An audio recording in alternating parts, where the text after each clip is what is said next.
Elle délie les liens de la méchanceté. Elle brise les malédictions et les alliances maléfiques. Elle, c'est l'assainissement spirituel d'un environnement. Elle brise les chaînes sataniques qui rendent la fructuosité et la prospérité invisibles. Elle, c'est la délivrance. Très chers internautes, bonjour et merci d'avoir choisi la page officielle de l'Oracle de l'Éternel, l'apôtre Jean-Jules, pour vous informer en ce qui concerne les contours de la délivrance.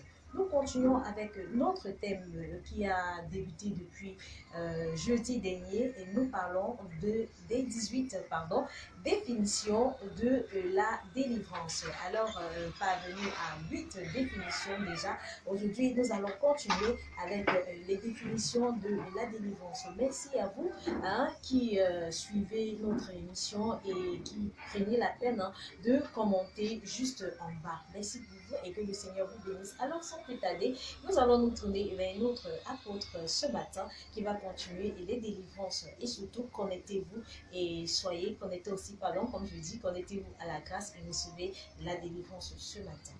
Bonjour, apôtre.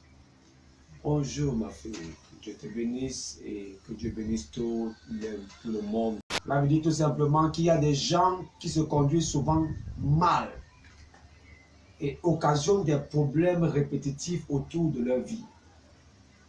Il y a des personnes que partout où ils vont, il va afficher un caractère qui va exploser toute l'église.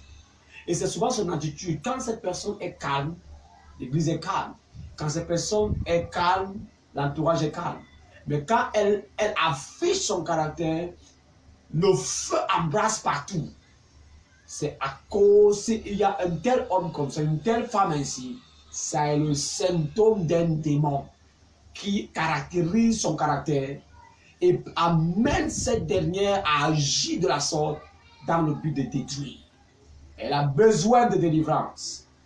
Et c'était le cas véritablement de Joab. Joab était une épine dans l'équipe de David. David donne un ordre, Joab n'exécutait jamais. Et Joab faisait le contraire de ce que David faisait. Pourquoi? Parce que Joab avait un caractère maléfique, une attitude maléfique qui déstabilisait et paralysait la volonté de David. Je commande au nom de Jésus que tout caractère, tout comportement maléfique qui embrase toujours et met mal à l'aise les gens autour de vous, que cela soit brisé au nom de Jésus. Que ce soit dans la vie de votre femme, dans la vie de votre mari, dans la vie de votre enfant, dans la vie de votre belle-soeur, votre belle-mère, toute attitude qui met le feu sur vous, que cela soit brisé par la main de Dieu au nom de Jésus-Christ. Amen. 10e définition sur la délivrance. Qu'est-ce que la délivrance? La délivrance, c'est l'assainissement des habitudes. Délivrance, c'est être libre des habitudes qui asservissent. C'est être libre des attitudes qui asservissent. Il y a des gens qui sont esclaves du mensonge. Ils mentent comme ils respirent. Il y a des gens qui sont gloutons. Ils mangent à tort et à travers. Il y a des gens qui sont toujours nerveux, toujours colériques. Tu les parles toujours nerveux. Ils sont toujours dans la colère.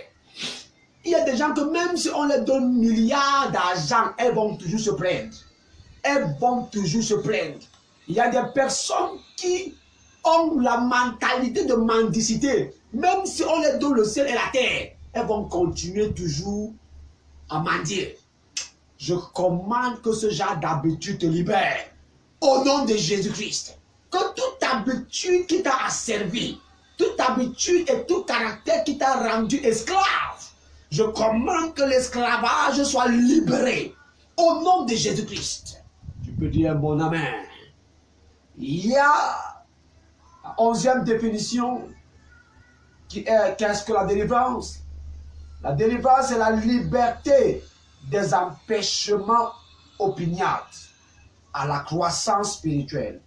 La délivrance, c'est la liberté des empêchements opiniâtres à la croissance spirituelle.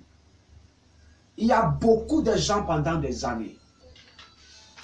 Beaucoup de gens pendant des années qui ont été baptisés du Saint-Esprit, ou alors qui veulent le baptême du Saint-Esprit.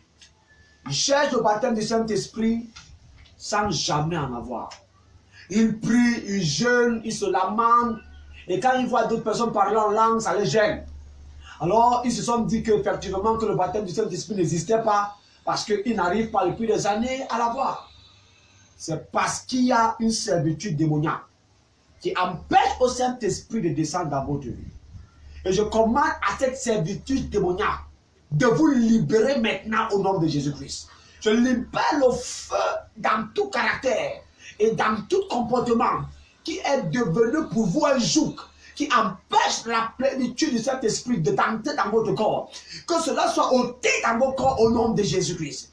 Et que la puissance du Saint-Esprit descende sur vous maintenant. Car la Bible déclare au Shakarabosha. La Bible